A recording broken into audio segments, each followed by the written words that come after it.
I thought I was untouchable. The diligent one. The backbone. The person everyone turned to when things got messy. That's who I believed I was. Always honest. Always on time. Always reliable. But lately something had shifted. Small things, almost invisible.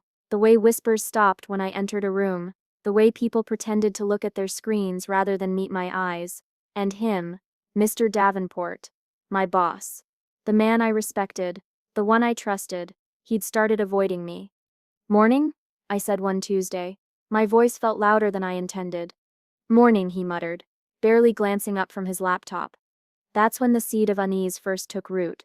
His tone, his eyes, the hesitation before he spoke, it was all wrong. Weeks earlier, we had poured ourselves into the new product launch. Nights spent in fluorescent-lit offices, brainstorming sessions that blurred into early mornings, me scribbling notes while he nodded. I'd believed we were a team. I'd believed my work mattered. Then came the meeting. The one I thought would be the culmination of months of effort.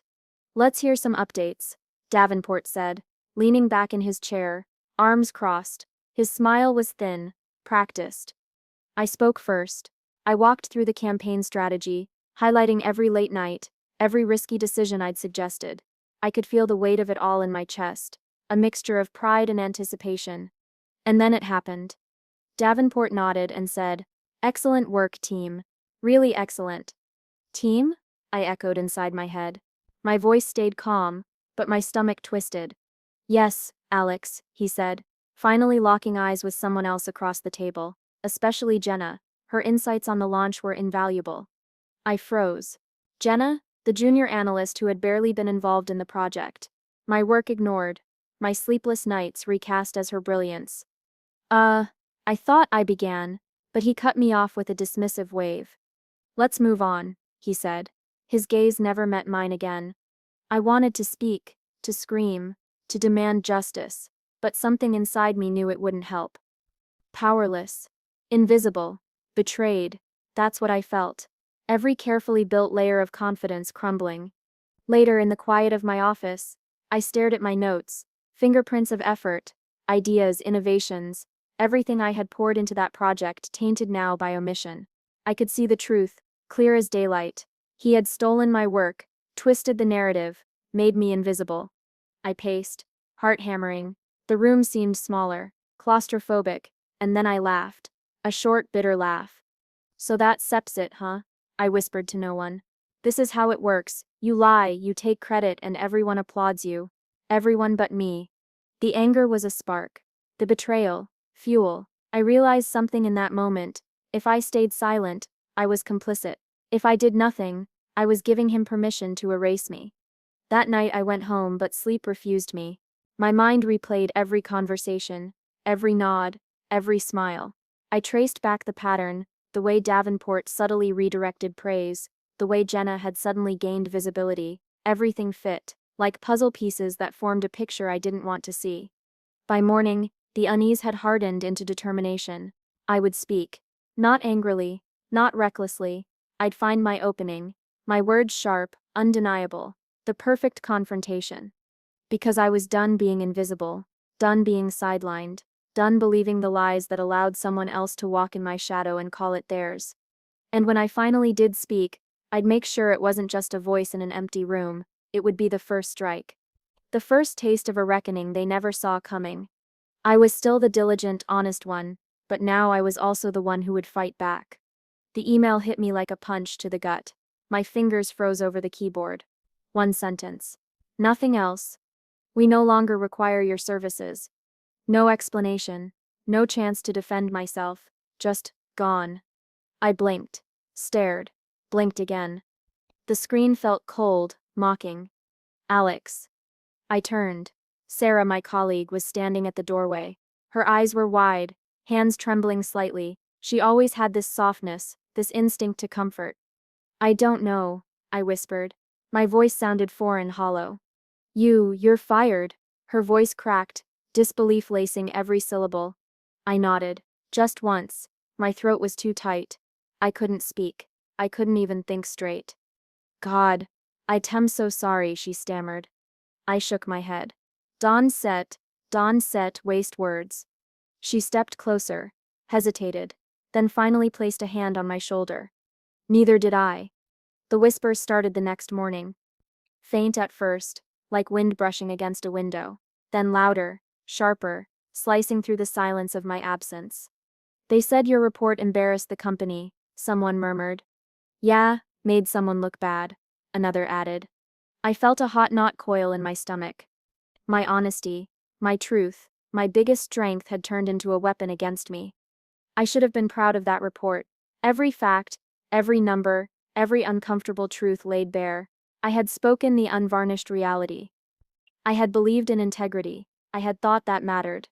But here I was, unemployed, betrayed, shamed. Sarah appeared again. Mid-afternoon, she hovered by my desk, uncertain, watching me pack my things. You didn't deserve this, she said softly, voice trembling. I didn't answer. What could I say? That the man I trusted, the man I had admired, had stabbed me in the back. That honesty, my guiding light, had become a crime. She tried again. People? They suck saying it was your honesty, that it embarrassed the company, that it made. Stop?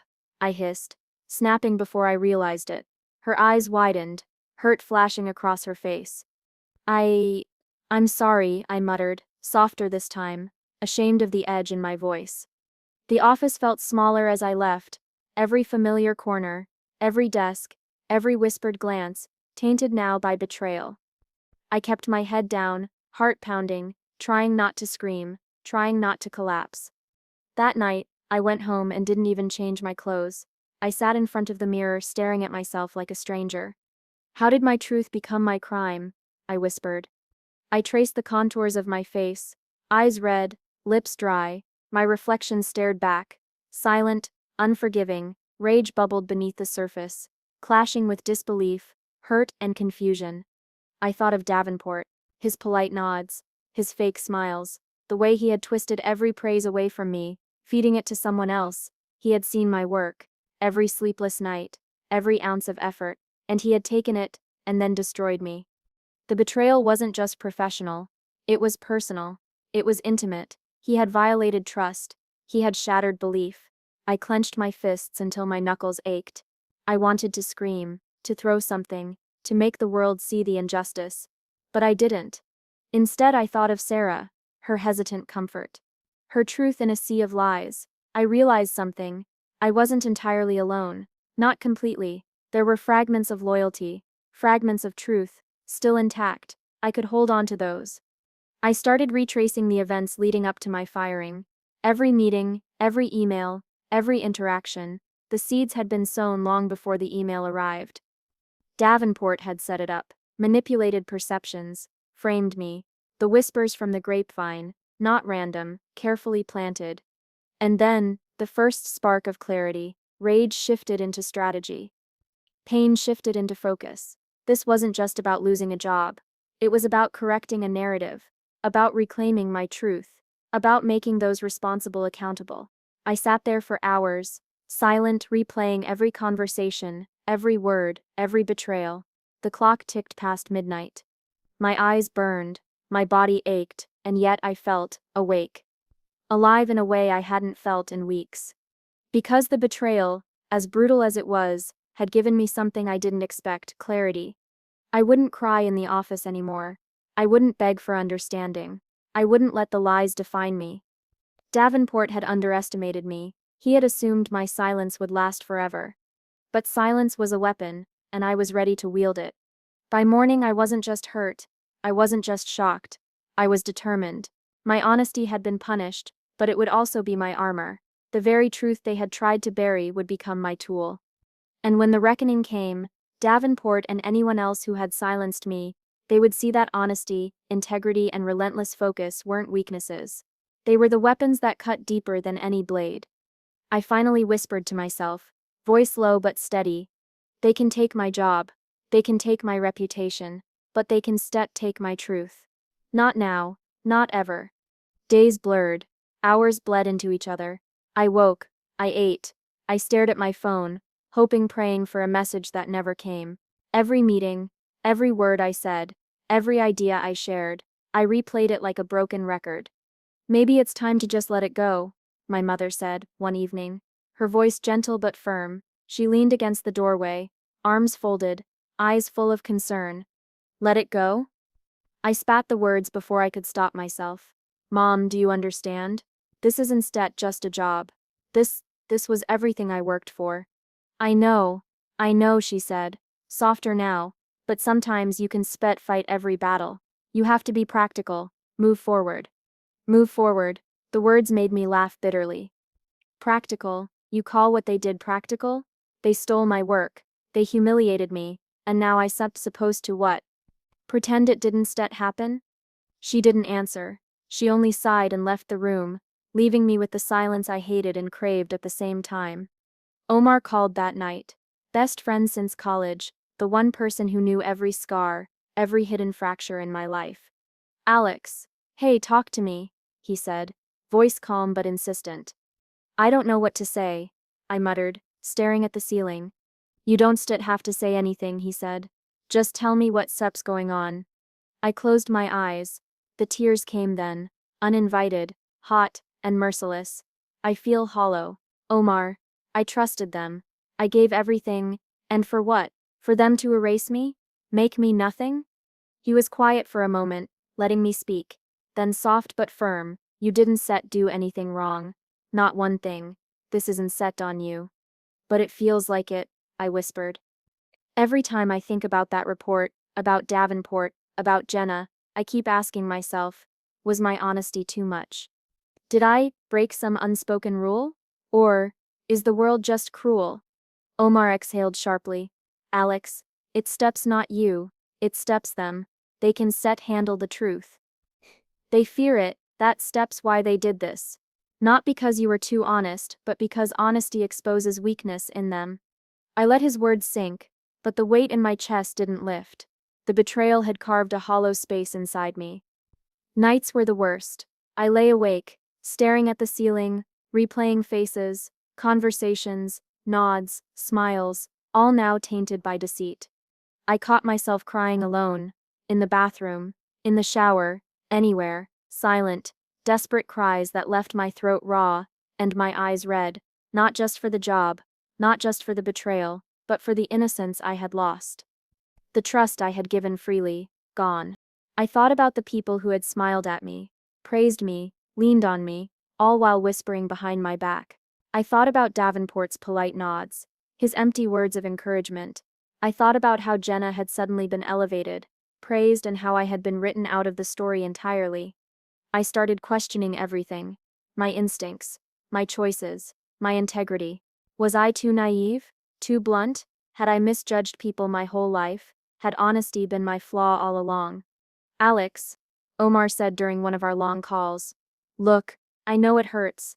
I know you feel betrayed, but don't let them make you question yourself. You still you, and you still rise. You have to. This world, yeah, it sets cold, cruel, but that doesn't mean you give up. Not on yourself. I swallowed hard, tasting the bitterness of despair. He was right, I think. But right now, the despair was all I could feel. My world had been reduced to shadows. Shadows of betrayal. Shadows of what I thought was loyalty. I walked the streets that evening, hands stuffed in pockets, head down. People passed me, oblivious. The city lights blurred. I felt invisible, insignificant, hollow, alone. And yet, even in that hollowness, a seed stirred, a whisper of defiance, a thought that maybe, just maybe, this heartbreak wasn't the end. Maybe it was a beginning.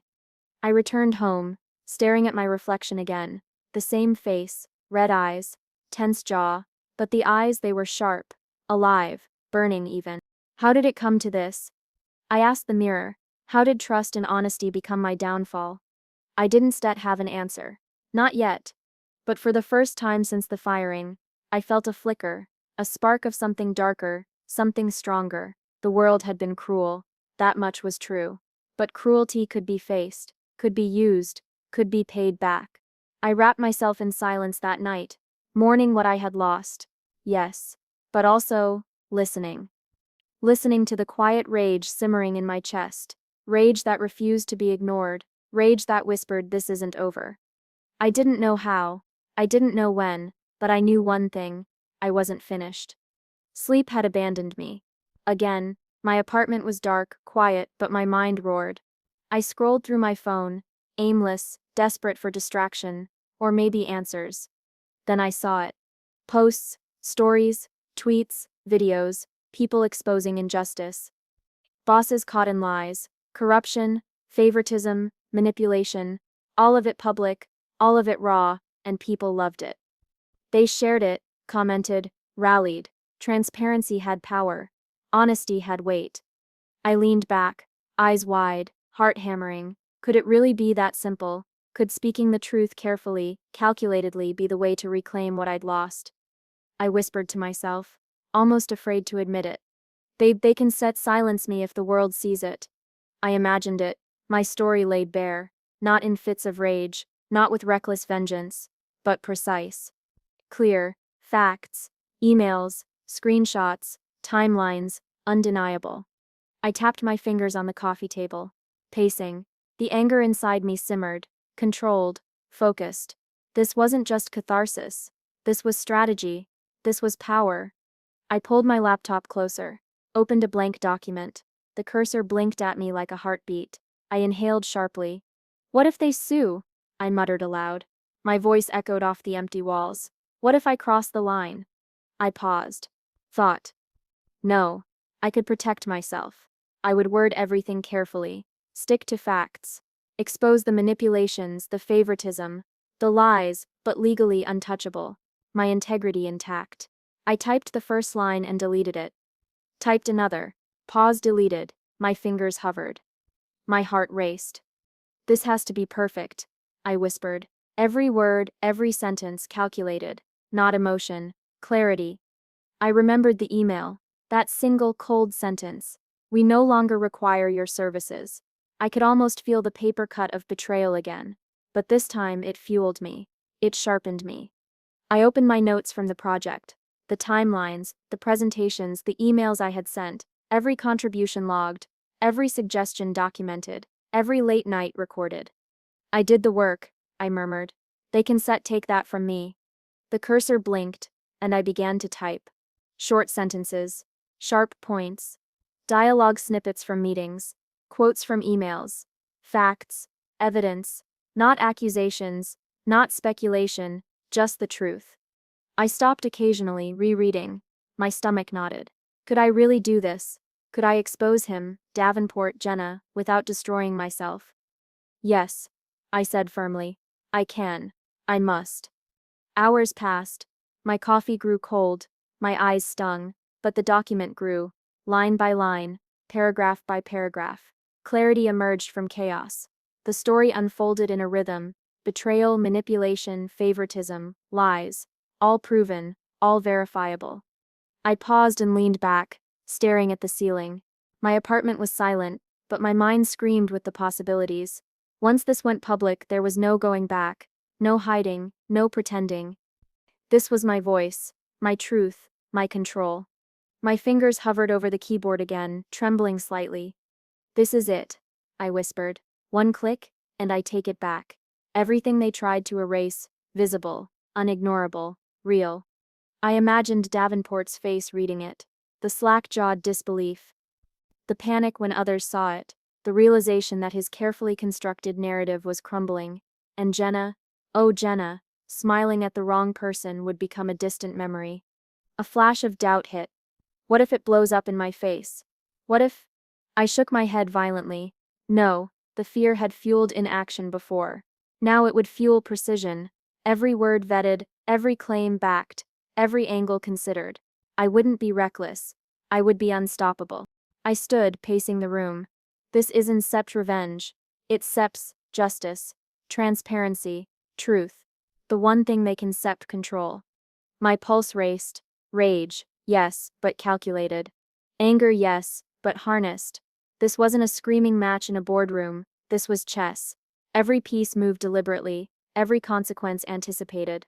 I returned to my laptop, read the document from top to bottom, every word precise, every sentence measured. I smiled, small, grim, satisfied.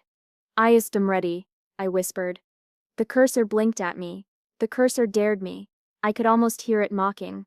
One click, and it was public. One click, and I reclaimed control. One click, and the lies, the manipulation, the betrayal, all exposed. I inhaled, heart hammering in my chest.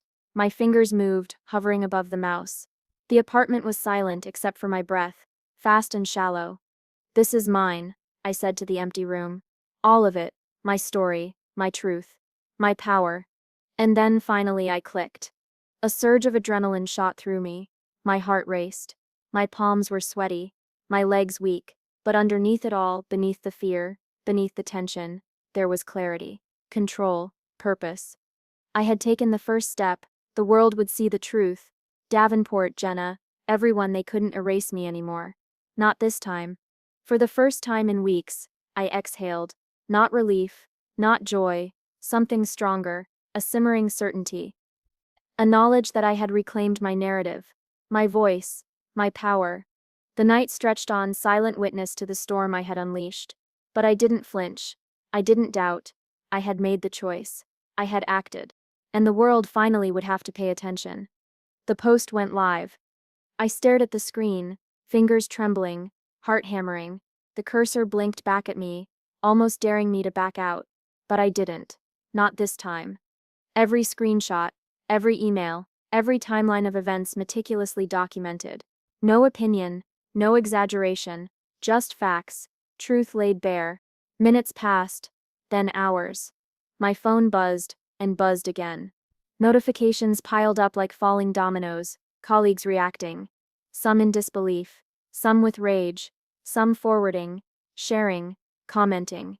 "Holy, Alex, I can't believe this," one former coworker wrote. Another, "I had no idea. I stepped so sorry. He did the same to me once." I read every message, every confession, every apology, and I felt something I hadn't felt in weeks. A quiet, simmering satisfaction. Then came Sarah. "Alex." Her message popped up. Simple. Short. I hesitated before opening it. I was too scared to speak up before. I see now. I should have. "I'm sorry. I was wrong to stay silent." I stared at the screen, blinking. My chest tightened. Part of me wanted to rage. Part of me wanted to forgive. But mostly, I just felt the power. I typed back slowly, deliberately. "Thank you for saying that. It means more than you know." Her response came almost immediately. "I'll support you however I can. You were always right." I closed my eyes and exhaled. The betrayal, the heartbreak, the weeks of despair, they were all still there, but now the scales had shifted. I refreshed the post. Comments kept pouring in. People were dissecting Davenport's actions, his favoritism, his lies. Some tagged higher-ups, some shared it on their networks. Rumors that had been whispered quietly behind closed doors were now public, undeniable. I could feel it, the careful facade Davenport had built, brick by brick, crumbling before my eyes. My phone buzzed again. An unfamiliar number. Hesitation. Then a voice I knew all too well. Alex Davenport Spiss voice. Strained, almost unrecognizable. "I don't understand. This isn't set how it's supposed to." I cut him off. Calm but icy. "This is how it is. Facts, evidence, truth. You can erase it. Please, we can fix this. Take it down. Talk to me." I still. "No," I said, voice firm. "You took everything from me. You humiliated me. I stepped him not fixing this. I stepped him showing the world the truth." Silence. Then a shaky breath. "Alex, please. This isn't fair." I smiled. A small, sharp twist of satisfaction. "Fair? You never knew the meaning of the word." I hung up. Messages kept flooding in from colleagues, former and current, names I hadn't heard in years reaching out, confirming injustices I had only suspected. The picture that had been so carefully manipulated, now shattered. Every lie, every omission, exposed. Sarah called me next. Her voice trembled. "Alex? I never realized I should have said something. I should have." "It's steps okay," I interrupted softly. "You were scared. You stir not the enemy." I just didn't want to lose my job. I didn't want to be next," she whispered. "I understand," I said, heart softening just slightly. "But your silence, it steps over now. We can still do something right, even if it steps small." We talked for a long while, plans to help others who had been sidelined, ignored, or threatened, advice on handling the fallout, support, guidance. I felt a strange sense of responsibility, but also control. Control. That word echoed in my head. My silence, my careful, calculated waiting, it had become a weapon. My honesty, which they had punished, was now my armor, my power. I thought of Davenport again. I imagined him reading every word, feeling every revelation, the panic, the disbelief, the attempts to salvage a reputation built on lies, unraveling. I could almost hear him scrambling, calling HR, sending frantic emails, trying to delete traces to regain control. But the truth was untouchable, unbreakable. I leaned back in my chair, letting the tension drain from my shoulders. For the first time in months, I felt a strange calm, a dangerous, delicious calm. You underestimated me, I whispered aloud, voice low, steady. You thought my honesty was weakness. You thought my silence was compliance. You were wrong. Outside, the city hummed. Life went on. People scrolled, posted, argued, supported. But inside me, a storm had settled, not chaotic anymore, not destructive, controlled, directed. I could feel the scales tipping. My colleagues, my former friends, even Davenport, everyone had to reckon with the truth now. And I had reclaimed my story. A message popped up from another former coworker. Thank you for speaking up. You've given me courage too. I smiled, harder this time, hard, sharp, victorious. This wasn't just revenge, it was justice. Karma, served cold but precise. I leaned back, eyes closing. My phone buzzed endlessly, notifications piling up, each one a small victory, each one proof that silence had power, and honesty could never be taken from me.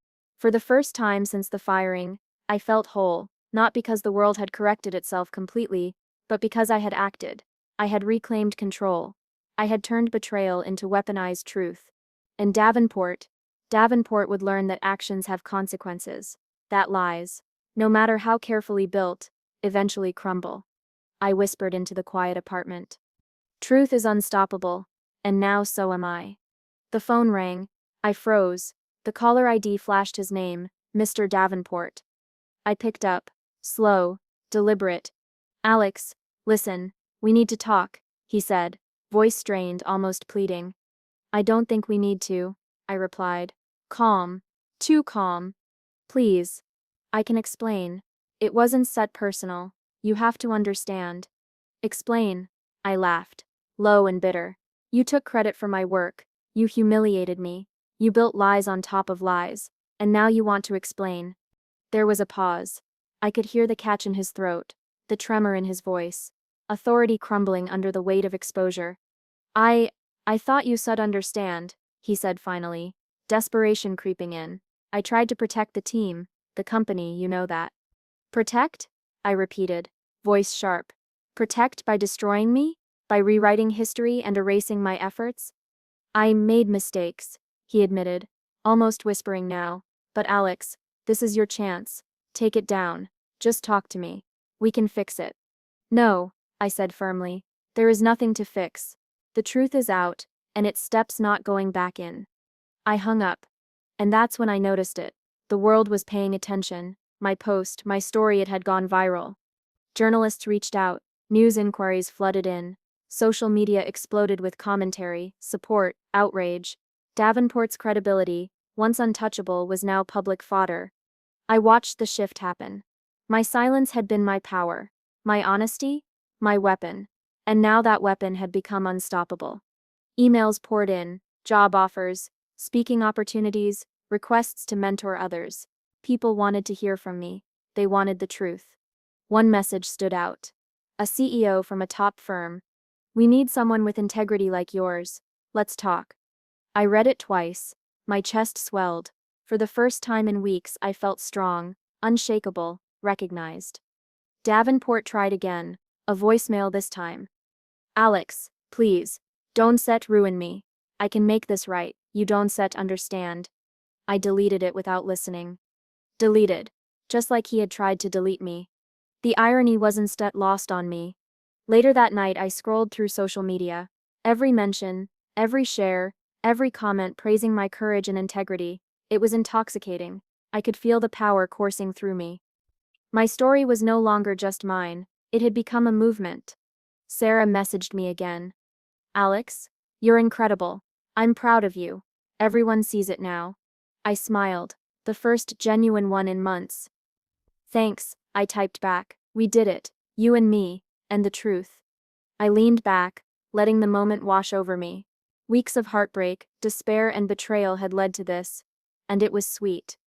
I thought of Davenport, once a man of unquestioned authority, now publicly scrutinized, doubted, powerless. Every carefully built layer of his reputation cracking, every whisper of doubt amplified by the voices of those he had silenced. I realized something important in that moment. Power isn't given, it isn't taken by force alone. It's claimed through courage, persistence, and unwavering integrity. My phone buzzed again. Another message. Another opportunity. Offers to speak at panels, interviews, collaborations. People wanted to align with honesty. People wanted the truth. I smiled to myself. I had become someone they couldn't ignore, someone unstoppable.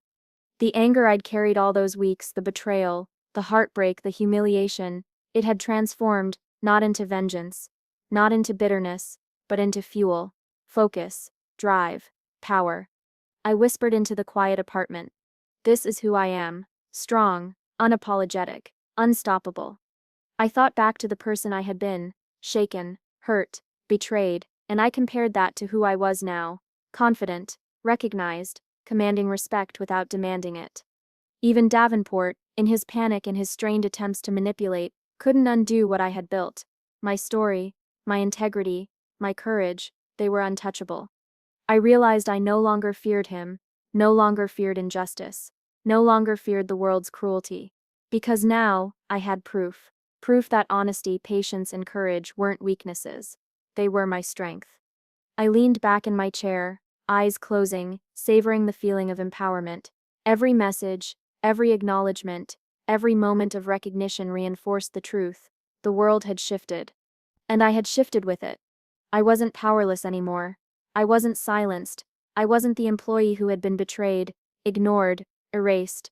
I was something new, someone unstoppable, someone who could face any betrayal, any lie, any manipulation, and still stand tall. The phone rang again. Another message, another opportunity, another recognition. I smiled, opened it, read every word, and whispered quietly to myself. They underestimated me. They thought my honesty was a weakness, but it steps my power, and nothing can take it away. A week passed, and the world didn't stop spinning, but for Davenport, it might as well have. His emails started trickling in, at first anger, sharp, biting, the usual condescending tone, but soon something shifted. Alex. One subject line read, simple, innocuous. I opened it. I underestimated you. I didn't see this coming. The fallout, I miscalculated. I thought I controlled everything. I was wrong. I leaned back, eyes narrowing. He was scared, desperate, vulnerable. Another email arrived minutes later. I realize now the power of transparency, the weight of honesty. I misjudged your integrity, and the consequences are mine alone to bear. Please, if there is any way to repair this. I laughed quietly, a low, cold sound that filled the silent apartment. Repair this? After weeks of humiliation, after watching the world recognize my truth while his carefully built facade crumbled? I didn't respond. Not once. The emails kept coming, each one softer than the last, from pleading, to regret, to almost confession. You were always diligent, honest, loyal. I failed to value that. I failed to see you. And now, I watch my reputation fall. I was wrong. I read them again and again, letting the words sink in. The man who once controlled me, dictated my worth, silenced me, now at my mercy. But I didn't offer mercy. I imagined him in his office, pacing, watching the messages pile up in his inbox, seeing colleagues whisper, questioning, scrolling, his ego, once untouchable, fractured, his authority, publicly undermined.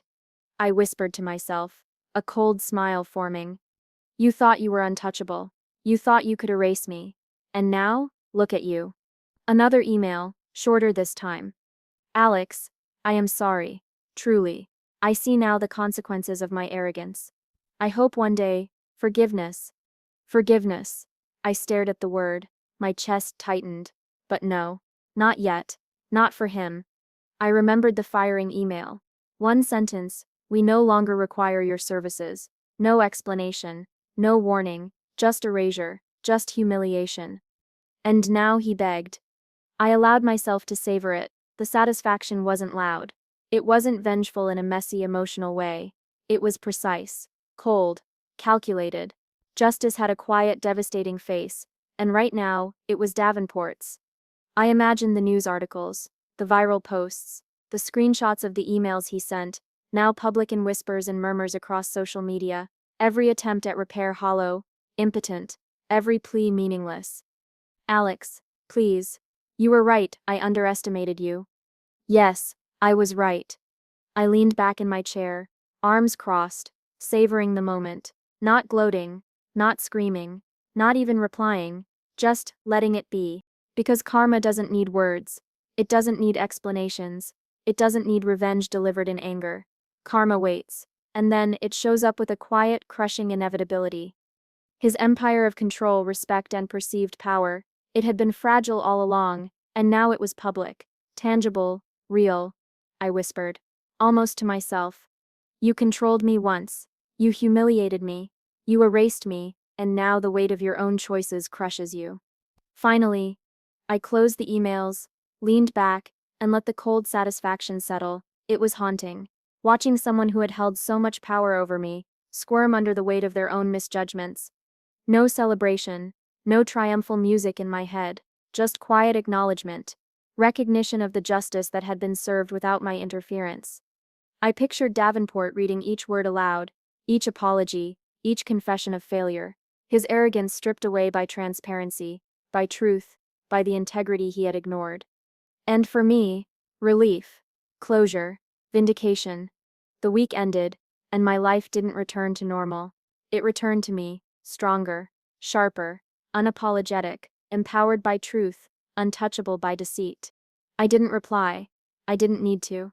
His regret, public and private, was enough. I whispered to the empty room, softly with satisfaction that burned cold and clean. Karma finally has a face, and it accepts yours. I smiled, leaned back, and exhaled. The chapter was closed. The post went viral. I watched the notifications explode on my phone, each ping louder than the last. Colleagues, strangers, former employees, all reacting, sharing, commenting. The truth I had laid bare wasn't just seen, it was amplified.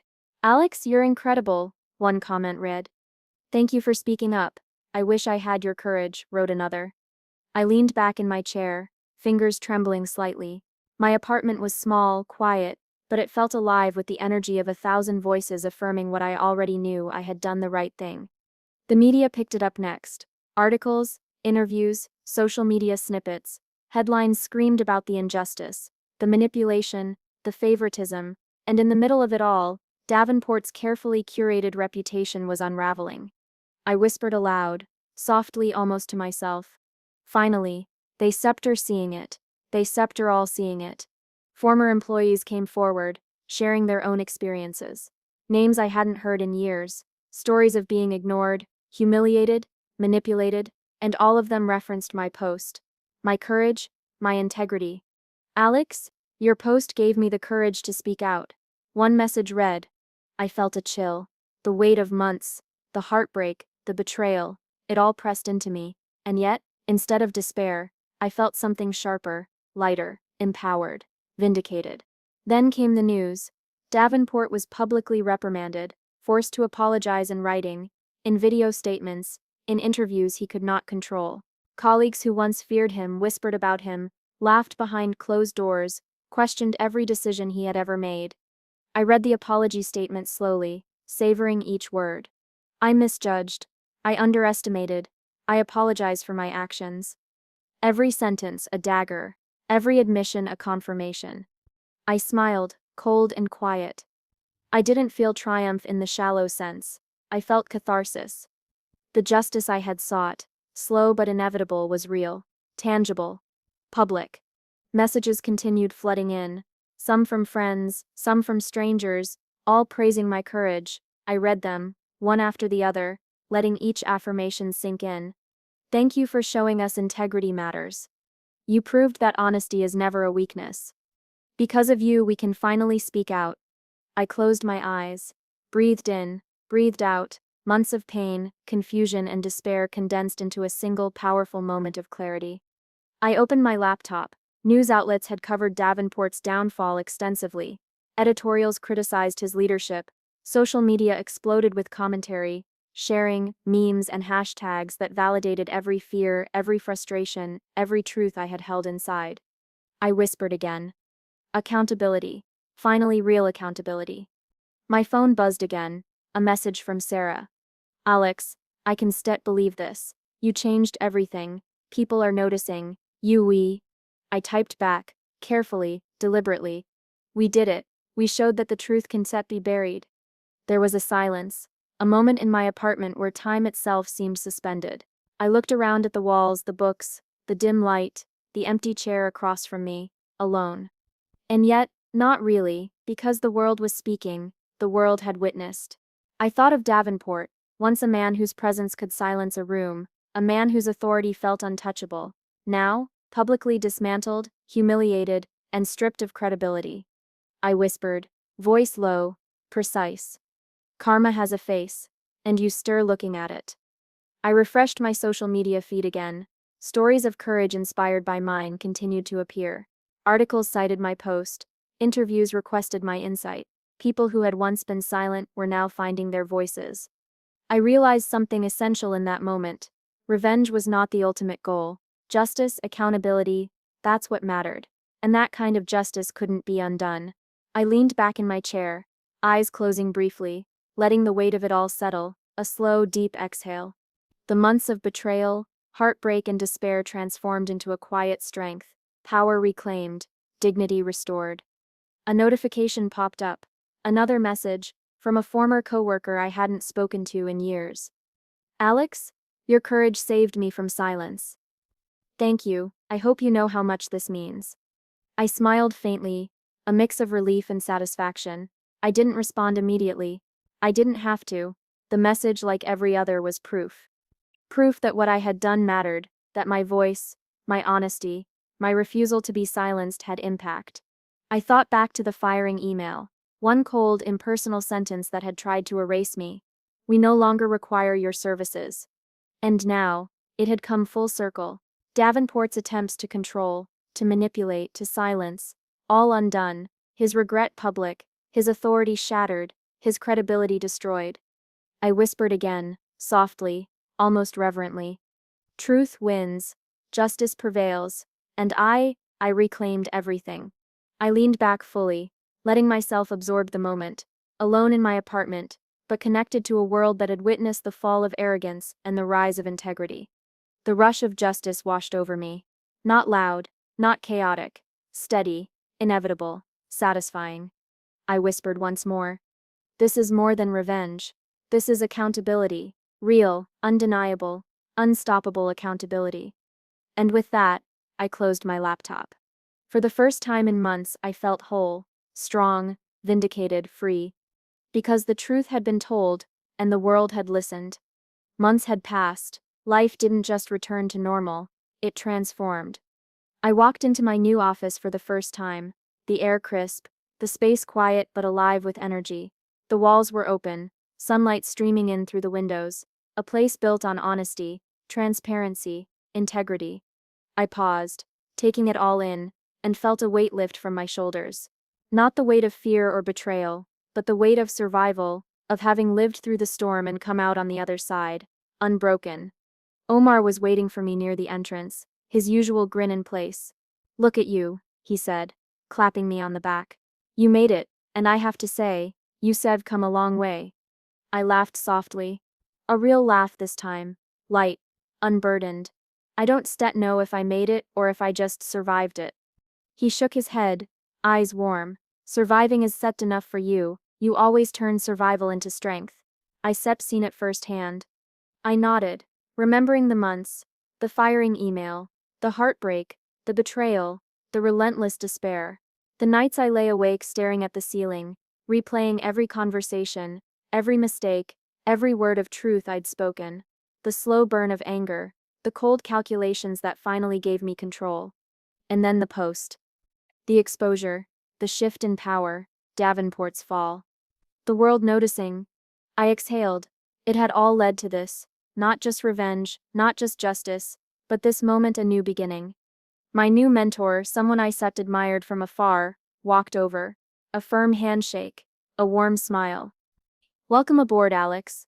I heard a lot about your integrity. About your courage. You are going to fit right in here. I felt pride flare inside me, hot and steady. Thank you. I sat and ready. He studied me for a moment. You know, it steps not just about the work, it steps about the way you carry yourself. The honesty that will take you further than any promotion or title ever could.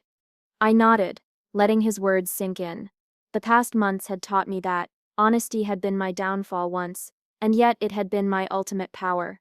Omar leaned closer, whispering almost conspiratorially, "Remember the old office? Remember how powerless you felt?" I smiled, grim and knowing. I do, every single day, and I also remember the lessons. The silence I broke, the truth I told, the way it made the world bend, just a little. He shook his head in disbelief. You stir unstoppable, Alex, truly, and you stir just getting started. I allowed myself a long breath. Hey, calm, steady inhale. I'd survived the firing, survived the emotional tempest that followed, survived Davenport's arrogance and manipulation. And now I was thriving. Not by hiding, not by playing small, but by being unapologetically me. I thought back to the nights I spent scrolling social media, reading messages of support, seeing people inspired by my courage. Each message a thread weaving me back into a world I had thought had turned its back on me. You were right to speak up. Your honesty saved me from silence. We needed someone like you to show the way. I smiled, small and soft. Those words, those connections, they had rebuilt me more than any job or title ever could. My mentor led me to my desk.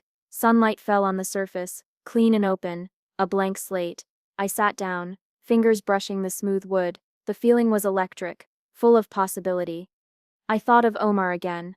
I couldn't have done it without you, I said quietly. He shrugged, casual but sincere. I was just here to remind you of what you already knew. Your voice matters, your courage matters. You've earned this. I leaned back, eyes closing briefly, letting the sunlight warm my face. The scars remained, not erased, not forgotten, but they had become proof of survival, of strength, of transformation. The world outside continued its chaos, its unpredictability, its injustices. But inside me, there was clarity. I was ready for anything. Ready to face challenges, setbacks, betrayals, even failures, with the same integrity I had fought so hard to reclaim. I opened my laptop, logging into the system, emails, tasks, colleagues reaching out. It was a rhythm I welcomed. The past was behind me. The present was mine. The future, uncharted but mine as well. Omar leaned against the doorway one last time, smiling. Just remember, Alex, it's not about what the world throws at you. It's about how you rise after. And you rise like no one else. I smiled, genuinely fully. I know, learned that now. As he walked away, I sat alone at my desk for a moment, letting the silence envelop me. Not heavy, not oppressive, not lonely, peaceful, empowered, ready. I thought of Davenport one last time, not with anger, not with hatred, not even with regret, just as a memory of a storm I had survived, a challenge I had overcome, a shadow that had faded in the light of my own truth. I whispered softly, to no one in particular but with conviction. I survived. I endured. I reclaimed my voice. And from now on, I thrive, unapologetically, fiercely, me. And with that, I turned to the day ahead, the opportunities ahead, the world ahead, scars intact, lessons learned, power reclaimed. The ashes of the past had become the foundation of my rise. And I was unstoppable. I sit quietly, watching my reflection in the glass window. The city hums beyond, but in this moment it's silent, calm, peaceful. I think back. All the fire I endured, the betrayal that cut deeper than I imagined, the shock, the heartbreak, the nights I felt hollowed out from the inside. And then I remember the truth. My honesty, my integrity, once called my flaw, my weakness, once punished. Now, I see it differently. It was never a flaw, it was my armor. Every unfair email, every whispered rumor, every slight, every attempt to erase me, it built me, hardened me, taught me that courage is quiet, steady, and relentless. That strength doesn't always roar. Sometimes it waits, watches, calculates, and strikes at the right moment. I smile softly at my reflection, not a triumphant smirk, but a calm, assured one. I think of Davenport, of the people who doubted me, of the friends who stayed, and Omar, who reminded me of who I truly was. I survived. I rose. I reclaimed myself. The betrayal I endured could have destroyed me. Instead, it transformed me. Each scar, each pang of injustice became a reminder. I am resilient. I am capable. I am unshakable. I remember the post that changed everything, the messages of support, the world noticing the truth. I remember the way silence became power, the way honesty became my weapon, not a weapon of anger but of clarity and integrity. I close my eyes for a moment, letting the weight of it all settle. Gratitude floods me, not just for victory, but for the lessons, the strength, the people who believed, the resilience I discovered inside myself. I open my eyes and meet my own gaze directly. I have won, I whisper, not with malice, not with revenge, but with truth, and the truth will always outlive lies. A slow breath, a steady exhale, calm, strong, whole.